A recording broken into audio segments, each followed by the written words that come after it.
Let's go home, ladies and gentlemen. Let's go home. It's the go home episode of Friday Night Smackdown for WrestleMania 37. Yeah, I think we're 37 now. I don't know. You decide. Other than that, I think we only had a handful of matches, 2 matches precisely. Majority of the rest of the show was amplified into segments and primarily promo time for a majority of the major matches going in, and some vignettes.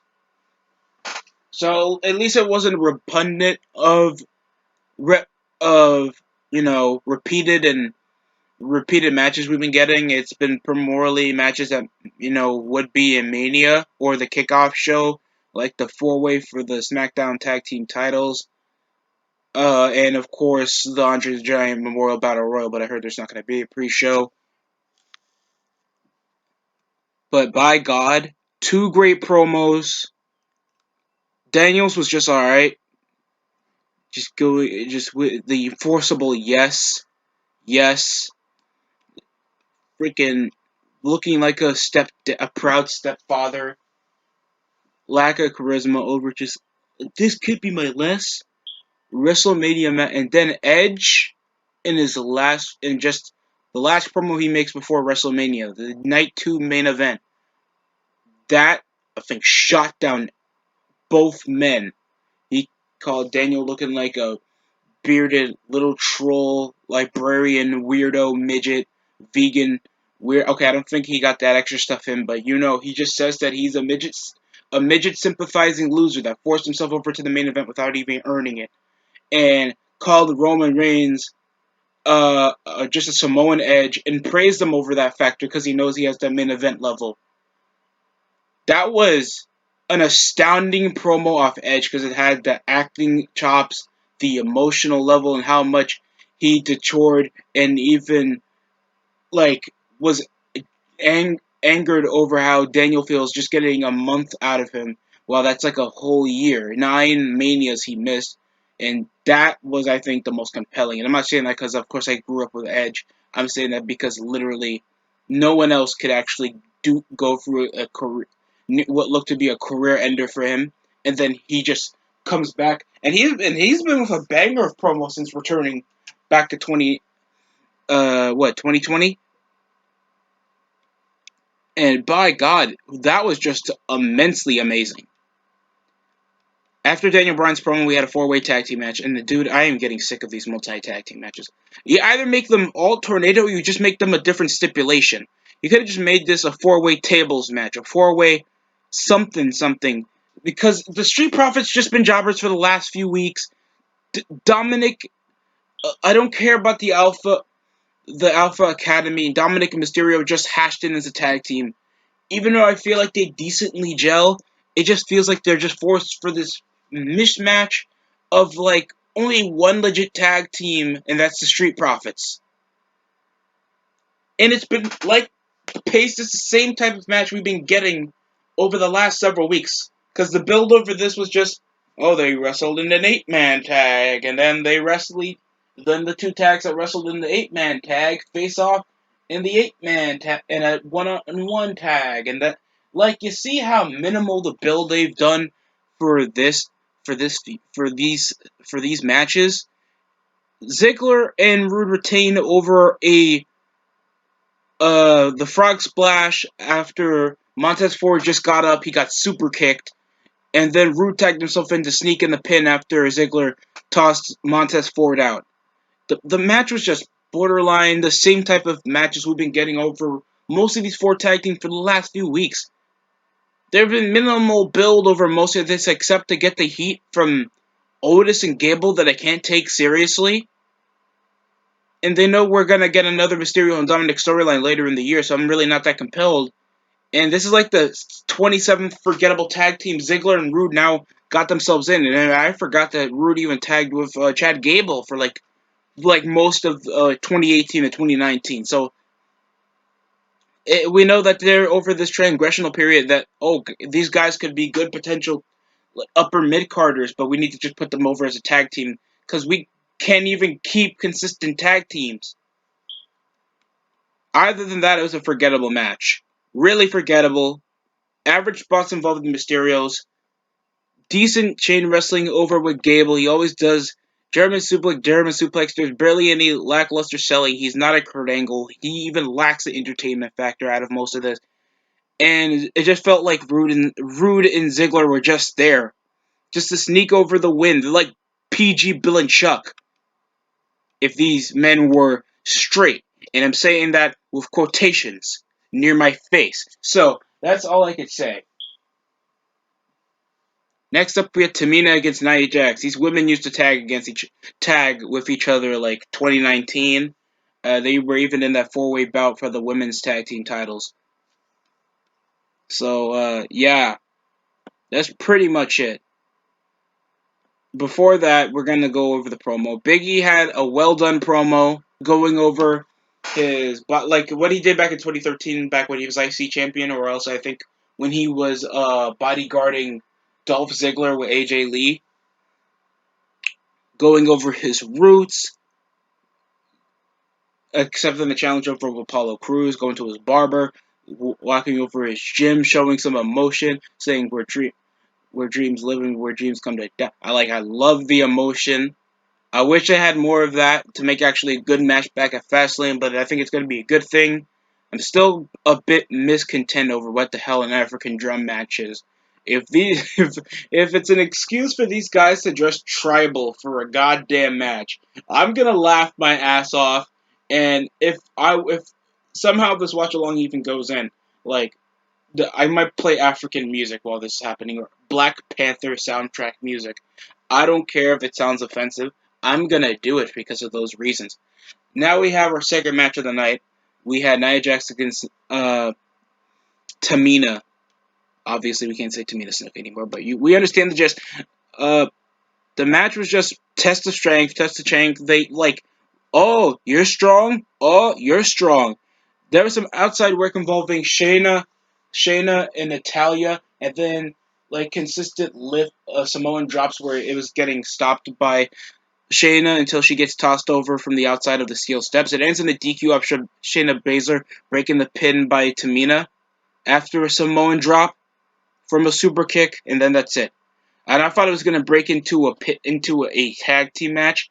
I'm just glad they at least broke it up into a backstage segment, trying to hype up all the mid card forgettable women tag teams that they have. Like somehow Lana and Naomi, like get Lana released or something.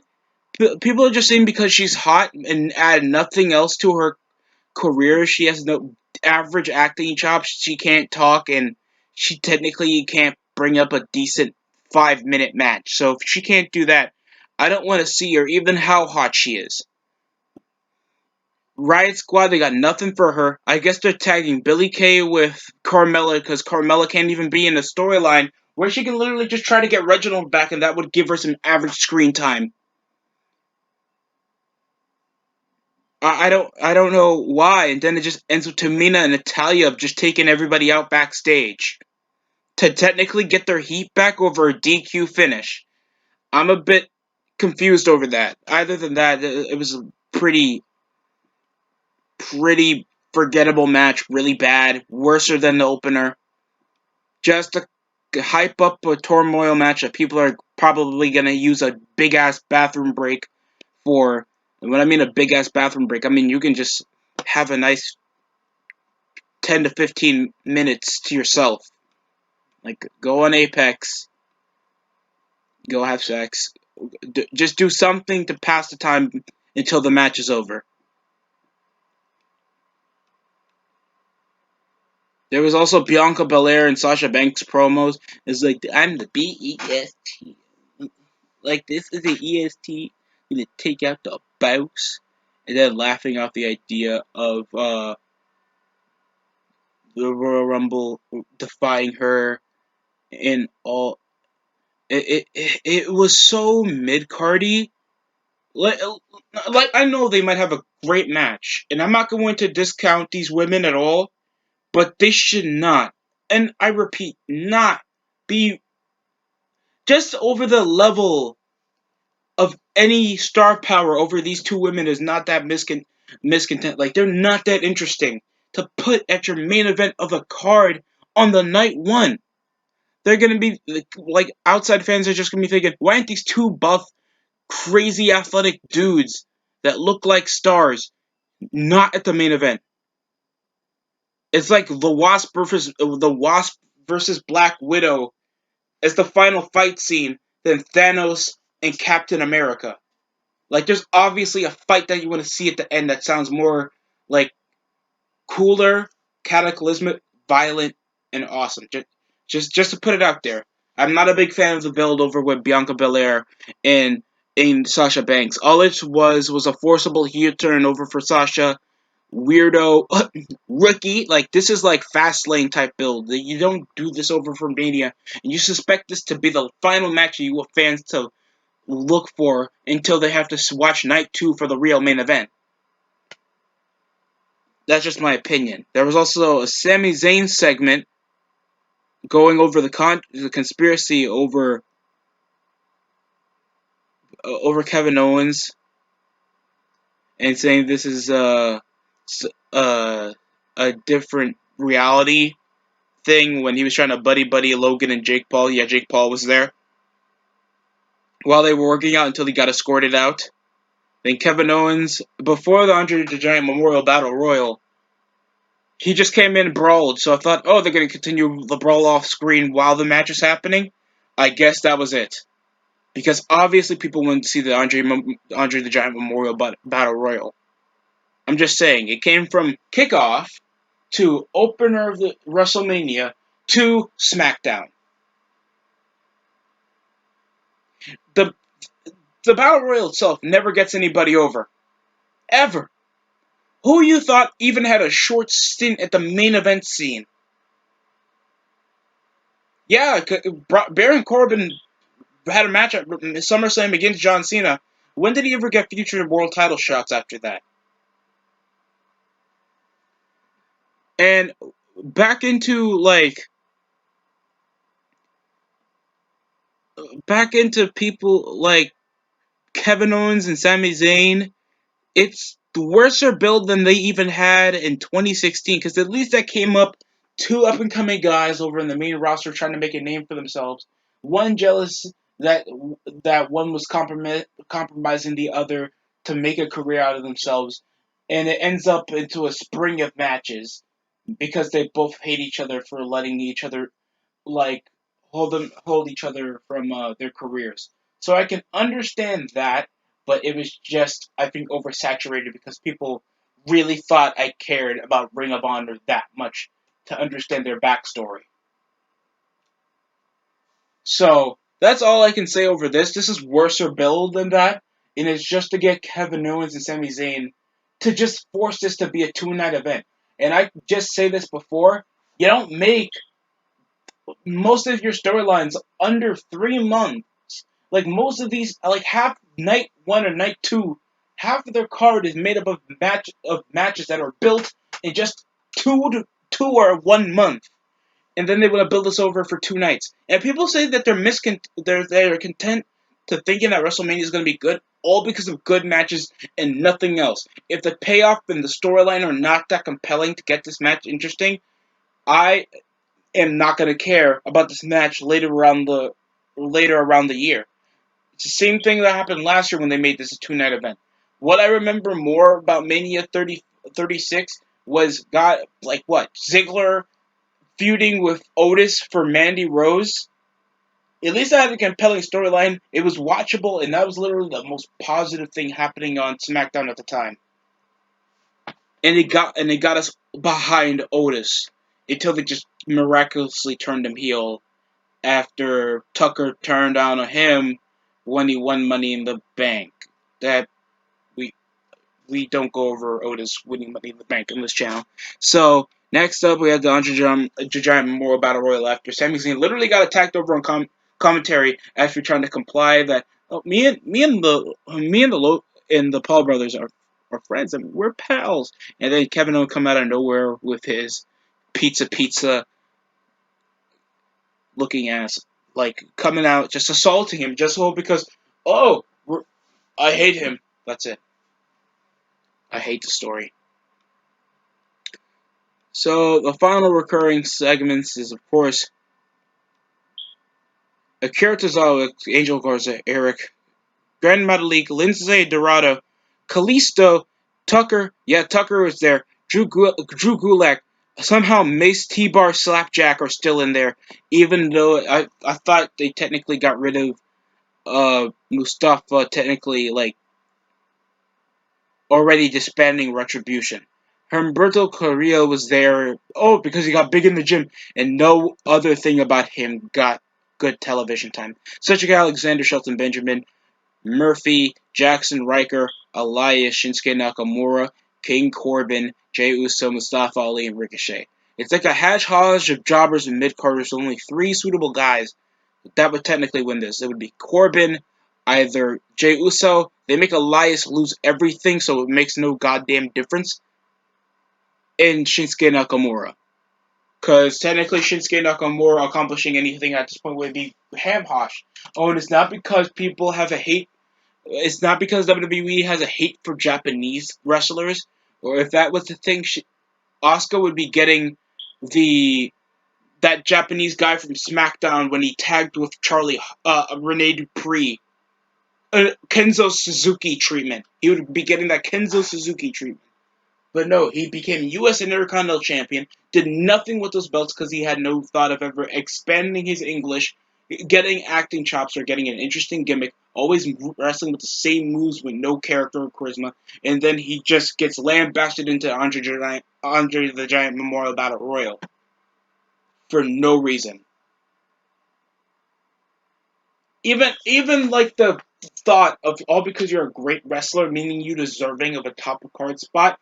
This shows that all because you're good doesn't mean that you're gonna be a top card guy. That's why you're in the Andre the Giant Memorial Battle Royal. And by the way, I forgot to bring over before we head over to the main event. That they had this stupid propaganda report over. Cesaro has not been in as many WrestleManias as Seth Rollins. I've been here since 29 to 30 to 36 and only won 2 world titles at the time. Like, I could understand if he was like a face of the company type thing, but that's excessively too narcissistic for a Messiah character.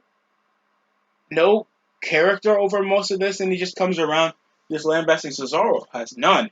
His career sucks, and mine is better. We're gonna wrestle at Wrestle. That's it. That's the story. I hope everybody's keeping over, because I know most of you guys don't care at this point. And if you're saying that you really care about Cesaro and Rollins, the story doesn't hook you in. But the fact that these guys are gonna have a great 25-minute match is so compelling. You guys are weirdos. I'm sorry. I don't compute with this feud. Alright, so let's go over to the Battle Royale. Angel Garza was technically just hitting bicycle knees everywhere. They did a Lucha House Party reunion spot with Kalisto, Grand Metalik, and Lindsay Dorado, giving him a double clothesline and eliminating him. Then Dorado would get eliminated by Grand Metalik. Mason, Slapjack, and T-Bar, of course, spent as much time in the Battle Royale as they were in the training facility, messing that place up. Cedric and Shelton barely had any spots. Murphy was just hitting knees everywhere. Jackson Riker should have been the person to win because he just has a more desirable look, but he was just teaming up with Elias trying to eliminate people. Nakamura, Corbin, that had, I think, technically the most eliminations, and Mustafa Ali and Ricochet just were doing nothing. And then they just had Jey Uso and Nakamura be the last 2 left. Decent counters. I like the enziguris everywhere. And then it ends with a top rope super kick, another super kick, until he tossed Nakamura over the shoulder, over the top rope to win the Andre the Giant Memorial Battle Royal. Technically to finally give Jey Uso, I guess, momentum over losing every week to Daniel Bryan on SmackDown. I guess that's the excuse that we're going with. And I'm okay with that. I don't know how okay with that I am over the last couple times of him being a main event jobber. Because Jey Uso, main event jobber. Because I guess somebody needs to take L's for Roman Reigns under his behalf. Or else he would just be having 50-50 matches with Shinsuke Nakamura or something. I don't know. So, yeah, the Undisputed Memorial Battle Royal is nothing special. It's a jobber battle royal with only getting like a decent upper mid carder over. That now that Jey Uso has accomplished his feat, you are now a mid carder for life. So next up was the closing segment, and that would be Roman Reigns' final assembly for the Tribal Chief. He's currently the second longest Universal Champion at this point, next to Brock Lesnar, 600 and plus reigns. Even though he's won it like twice and Brock won it 3 times. But really, who cares about the Universal title? Our Tribal Chief just makes it important. And he goes over the remarks by Daniel and Edge, saying that every single day, every single week, he trains 12 to 10. When you train at 12, the 10 comes easy, saying that nobody knows how it is to be over on that level. The Tribal Chief every time shows up, deserving praise. This was a good promo by Roman. I'm not gonna say that it wasn't terrible or boring. The lacked over screen time on the World Champion should have had a bit more segments revolving around the show, obviously showing to the disadvantage he has over to the main event. Edge literally stole the show with that goddamn promo. He was going over, I think, where most fans thinking that Daniel Bryan doesn't deserve this, that the vocal minority is forcing this around him, and they're forcing this narrative that Daniel just deserves it, all because he's there. And it should be two Clash of Titans, Clash of Generations, then just this weirdo Munchkin put into the main event. I'm sorry to go above and beyond roasting Daniel Bryan, but goddamn, I just wish it just could have been Roman and Edge. We could have had an emotional, monumental main event match that would like define Roman if he beats a Hall of Famer, and would define Edge for overcoming a near decade of tough injuries that nearly took out most of his career, or what he would say his life. So, yeah, 2 great promos for the price of one average promo over with Daniel Bryan. Of course, trying to get the fake yes chance to the electric neckbeard smacked fans that obviously could barely hear him in the Thunderdome. I don't like the build over with Bianca Belair and Sasha Banks, but hell, what you gonna do?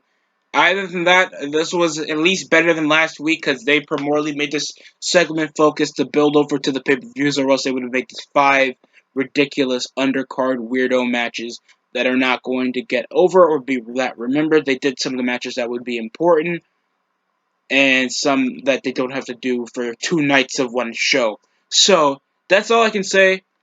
Should have been a bit shorter than I expected, but how you understand is, just want to get all my points across. Other than that, as I come from the DST show, like, comment, subscribe. Hopefully, if you guys can, I'm doing a watch along, or I might join Cinnamon Smith to his channel. Shout out to him, and a love for you people to join in and watch WrestleMania with us or me. So, other than that, thank you for watching. Hope you guys have a great weekend.